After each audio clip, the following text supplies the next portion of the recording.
So what's the deal with this weird pyramid eye thing? Well, think about a regular pyramid. It represents society, right? With the bottom being the poor, the middle being the middle class, and the top being the royals. In our case, the top block of the pyramid isn't there, and instead it's replaced with this all-seeing eye. This is some cheeky little symbolism representing how we just have the illusion of democracy and are really secretly controlled by intelligence services.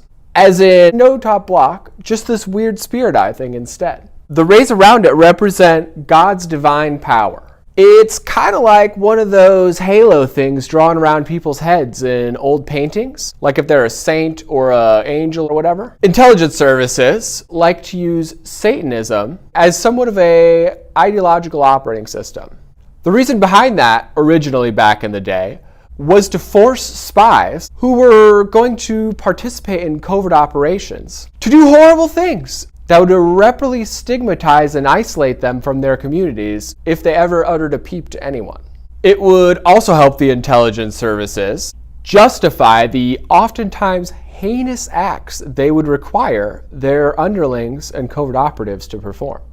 The idea that God allows Satan to run wild because ultimately, he uses the evil that Satan perpetuates to accomplish his big picture plan.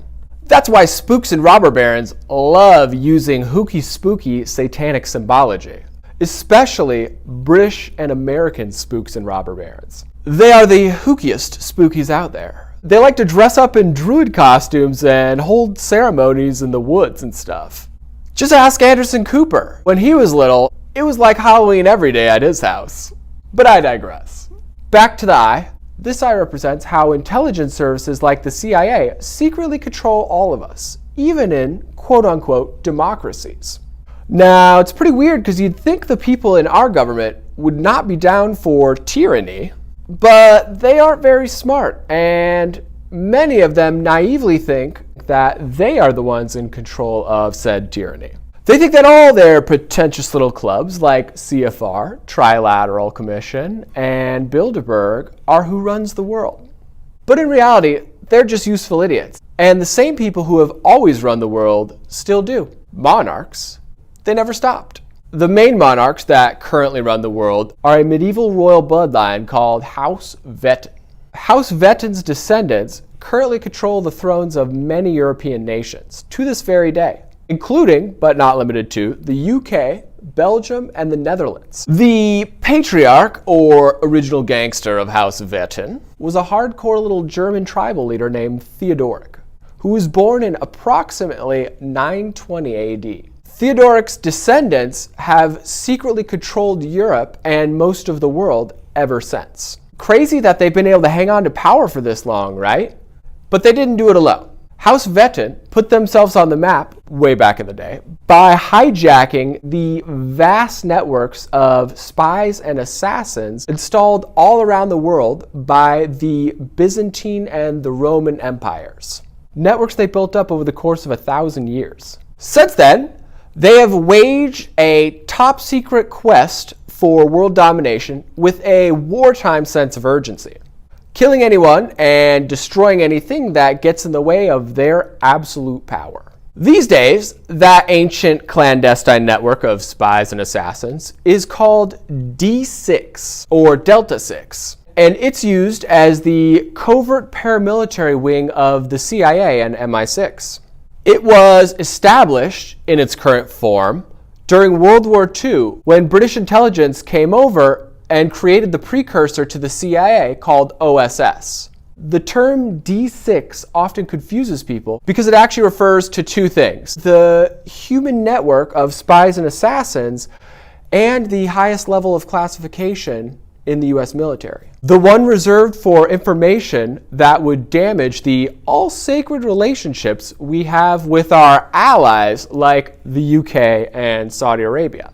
That classification is why the bureaucrats in Washington won't let us see the redacted parts of the JFK docs or the 9/11 papers, because those documents would prove indisputably that our allies have been conspiring against us at the highest levels. And releasing them, or making public how those royals have actually been treating us, would cause so much public outrage that it would permanently destroy those relationships with our allies. It's that bad. So for the sake of clarity, I henceforth will refer to the clandestine human network of spies and assassins as the Royal Death Racket, and I will refer to the classification level in the military as D6. So where does the three sides of the eye thing fit in? The three sides of the eye represent royal proxies, the people who actually carry out the criminal activity on the royals' behalf.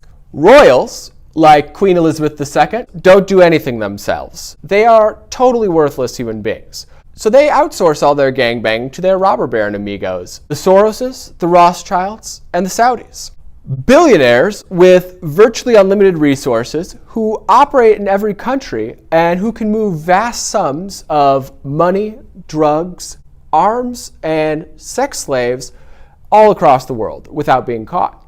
Did you guys know that almost all the British and American covert operations are actually directly funded by gangbanging? Meaning that whenever the US government, for example, wants to assassinate someone or arm terrorists, they don't just appropriate the funds because that would leave a paper trail. So they get the money from drug cartels and human traffickers. It's why our federal government allows vicious gangs to run wild in our streets, and why our country is currently overrun with opioids. Ever thought about how weird it is that our government has satellites that can read the text on your phone from space, but they can't see some drug smugglers walking through the wide open desert?